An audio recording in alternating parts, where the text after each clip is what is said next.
Buenos días, soy Rebeca de Miguel Setién, enfermera especialista en pediatría. Trabajo actualmente en el Hospital Universitario La Paz, en Madrid, y hoy vengo a presentar la actualización en el uso de la esparaginasa como quimioterapia en la edad pediátrica para profesionales de enfermería. Comenzaremos hablando de la justificación y el objetivo del trabajo, la metodología usada, qué es la esparaginasa, cómo surge, los tipos que hay actualmente, las vías de administración, reacciones adversas y cuidados de enfermería. ¿Por qué hablar de este fármaco? Porque es una quimio que se administra mucho en los servicios de oncología pediátrica y es necesario que el profesional de enfermería esté formado y sea consciente del efecto que tiene y las posibles reacciones adversas. La asparaginasa es una enzima que se usa como quimioterapia y se ha convertido en el tratamiento angular de la leucemia linfoblástica aguda y el linfoma no Hodgkin en la edad pediátrica. La leucemia linfoblástica aguda es la neoplasia más frecuente en niños y gracias a los avances farmacológicos y el desarrollo de nuevos protocolos en las últimas décadas, la supervivencia es bastante elevada. El objetivo de este estudio ha sido conocer las preparaciones disponibles en el mercado en la actualidad y analizar la forma correcta de administración basada en la última evidencia científica, dando a conocer los principales efectos adversos y las precauciones a tener en cuenta para los profesionales de enfermería. Para ello se ha realizado una revisión sistemática sobre este fármaco, se llevó a cabo una búsqueda bibliográfica en las bases de datos PubMed, Cochrane, Quiden, CINAHL y Dialnet. Se utilizó el lenguaje controlado MES y lenguaje libre. Se combinaron los términos de búsqueda en los idiomas inglés y español con los booleanos AND y OR. Las búsquedas se ajustaron a una antigüedad de 8 años, se aceptaron documentos en los idiomas español e inglés, acotando a la especie humana y artículos de libre acceso, y no se limitó por tipo de documento.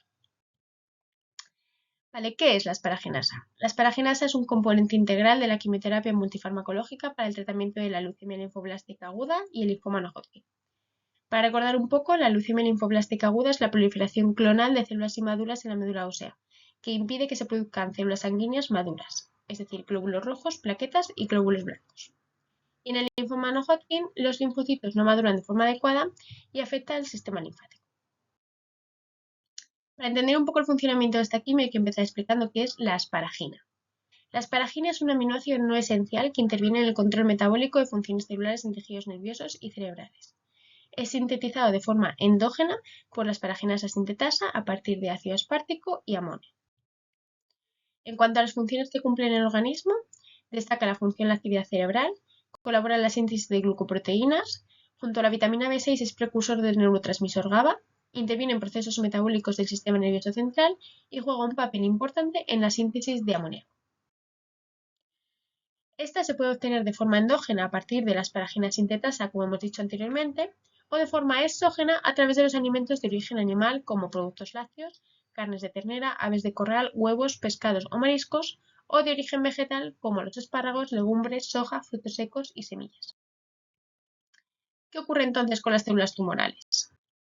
Estas también necesitan la asparagina para sobrevivir.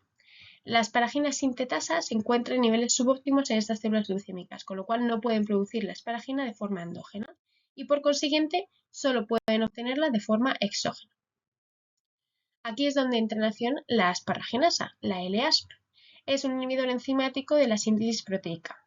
Hidroliza la asparagina que obtiene el organismo de forma exógena a partir de los alimentos en amonio y ácido aspartico, es decir, realiza el proceso totalmente al revés, produciendo su depleción. Por lo tanto, la asparagina, que es un constituyente básico de las células para su correcta diferenciación y supervivencia, al ser hidrolizada por la asparaginasa, su carencia tiene como resultado la apoptosis de las células incapaces de sintetizar de forma endógena la asparagina, es decir, de las células leucémicas. Hablemos un poco de su historia. El descubrimiento de las propiedades inhibidoras tumorales de la asparaginasa comenzó en los años 50 con la observación de ratones portadores del linfoma que al ser tratados con el suero experimentaban una regresión rápida y a menudo completa. Las ASN-ASAs han sido el pilar de todas las terapias desde finales de la década de los 70. En 1994 la pegaspargasa, que es una derivación de la enzima, fue aprobada para el tratamiento de pacientes con leucemia linfoblástica aguda que eran hipersensibles a las formas nativas de L-asparaginasa, y en 2006 la pegaspargasa, el Oncaspar, fue aprobado como tratamiento de primera línea en pacientes con leucemia linfoblástica aguda como componentes de un régimen de quimioterapia multifarmacológica. ¿Qué tipos tenemos? La L-asp se ha encontrado en varias bacterias, pero en la actualidad las únicas preparaciones disponibles para el uso médico son la de E. coli y la de Erwinia chrysanthemi. En primer lugar, la asparaginasa D. coli nativa es una formulación de primera línea en la mayoría de los protocolos para la disponibilidad, pero la disponibilidad varía entre los distintos países.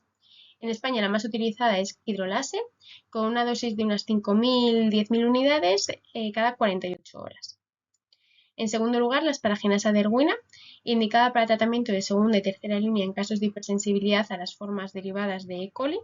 La vida media es más corta, por lo que son necesarias dosis más altas y frecuentes para conseguir la depresión sérica completa, ascendiendo la dosis a 20.000 unidades y con una frecuencia de unas 3 veces a la semana. Y por último, la asparaginasa de E. coli pegilada. Es la forma modificada de la enzima LASP, obtenida mediante conjugación de forma covalente con unas unidades de PEG.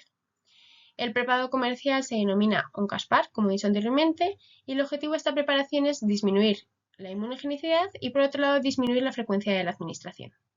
Así, la incidencia de alergias y desarrollo de anticuerpos es menor que con la nativa.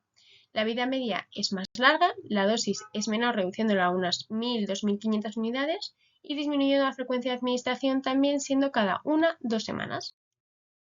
Aquí muestro un cuadro comparativo de los 3 tipos de asparaginasa que os he comentado, y los estudios recomiendan el uso de PEG-ASP, es decir, de la pegilada, pues su vida media más prolongada, la reducción en el número de dosis y visitas hospitalarias y la eficacia y seguridad es similar a la nativa.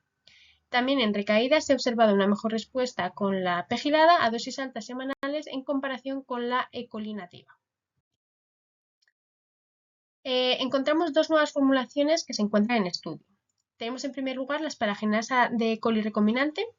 Se pretende obtener la enzima LASP a partir de una levadura recombinante para conseguir un producto con menos impurezas. El objetivo es aumentar la actividad de la enzima y disminuir los efectos secundarios provocados por la respuesta inmune frente a derivados de origen bacteriano, como son las que hay en la actualidad. Y en segundo lugar tenemos la asparaginasa encapsulada en glóbulos rojos, que utilizan los eritrocitos como vehículo biocompatible y biodegradable para la LASP. Los eritrocitos aumentan su vida media y por tanto disminuye su inmunogenicidad y los efectos adversos. En cuanto a las vías de administración, en cuanto a los efectos adversos en la administración intramuscular, se ha solido preferir por el riesgo de reacción adversa, pero claro, si hay una reacción adversa, en este caso hay que esperar a que se produzca la degradación completa del fármaco, cosa que si se administrase intravenosa se podría parar la infusión. En cuanto a este tipo de administración, hay más reacciones locales. Y en cuanto a los efectos adversos, si se administra de forma intravenosa, se tiene un poco más de miedo a las reacciones adversas, pero es verdad que podemos parar la infusión para limitar la duración y la gravedad de estas. Y tiene más reacciones sistémicas, pero no son graves. En cuanto a la biodisponibilidad de la administración intramuscular, el pico plasmático se alcanza de forma más lenta por el efecto Depot y la actividad media es algo mayor, o sea que genial. Y en la intravenosa se produce un pico plasmático más alto en menos tiempo. La velocidad de infusión sería en 1-2 horas o en perfusión continua en 24 horas. En cuanto a los efectos adversos, la hipersensibilidad es un efecto adverso descrito con mucha frecuencia en un 71% de los casos. Se pueden producir náuseas, vómitos, fiebres, escalofríos, eritema, picor, dolor, llegando incluso a angioedema o anafilaxia. Se ha descrito más en pacientes en su segunda y tercera dosis o meses después de su administración. El riesgo de hipersensibilidad se reduce si se combina con corticoides, dexametasona y prednisona, o con tratamiento inmunosupresor. Hay que tener en cuenta en este caso el fenómeno de inactivación silente, que se produce hasta en un 30% de los pacientes. Cuando se producen anticuerpos anti-ASP, no siempre se producen reacciones de hipersensibilidad. En cambio, pueden producir una rápida inactivación de la asparaginasa y dar una disminución de su efecto antiglucémico, para tenerlo en cuenta. En cuanto a la disminución de la síntesis proteica, esto ocasiona coagulopatías. Se da en un porcentaje muy alto, en un 97% de los casos. Es debido a la disminución de la síntesis proteica, reducción del plasminógeno, fibrinógeno, antitrombina 3 y factores 9 y 10, con prolongación del tiempo parcial de tromboplastina activada. Estos déficits, tanto pro como antitrombóticos, incrementan el riesgo de sangrado, así como el de trombosis, aunque las hemorrágicas son menos frecuentes que las trombolíticas. En cuanto a las hiperglucemias, también se da en un porcentaje muy alto, es debido también a la disminución de la síntesis proteica de la que hablaba antes, en este caso de la insulina. Es más frecuente si se administra con corticoides y si ocurriese no se suspende el tratamiento, sino que se administra insulina. En cuanto a la pancreatitis, tiene una menor incidencia, entre un 2 y un 18% de los casos. Normalmente se produce en grados bajos con sintomatología leve y discreta elevación de las enzimas. Es más común en adolescentes y como secuelas a largo plazo se han descrito pancreatitis crónica y diabetes mellitus insulino dependiente. Y por último, la hepatotoxicidad también se da en un porcentaje alto, en la mayoría de los casos es leve y transitoria, más común cuando se utiliza la pegilada. Se recomienda hacer seguimiento antes, durante y después de la administración. Cuanto a los cuidados de enfermería, hay que explicar a los padres en qué va a consistir el tratamiento de quimioterapia, que va a ser una inyección intramuscular, dónde va a ser el sitio de punción, para poder un poco obtener la colaboración de los padres o familiares y crear un ambiente de confianza. Importante recordar los 5 correctos: paciente, medicamento / caducidad, dosis, vía de administración y hora correcta. Muy importante el buen registro para poder obtener una buena comunicación entre los profesionales. La AEMS recomienda premedicar con paracetamol si se puede. El máximo volumen para administrar intramuscular, recordamos que en niños es de 2 mililitros, en adultos de 3. Y si es necesario administrar más cantidad, se deberá cambiar el lugar de inyección. Debemos conocer las posibles reacciones adversas y vigilar signos y síntomas de alarma. Y es importante no aprovechar situaciones de sedación para la administración pensando en no ocasionar dolor al niño, ya que es más difícil para nosotros distinguir las posibles reacciones adversas. La bibliografía utilizada y muchas gracias.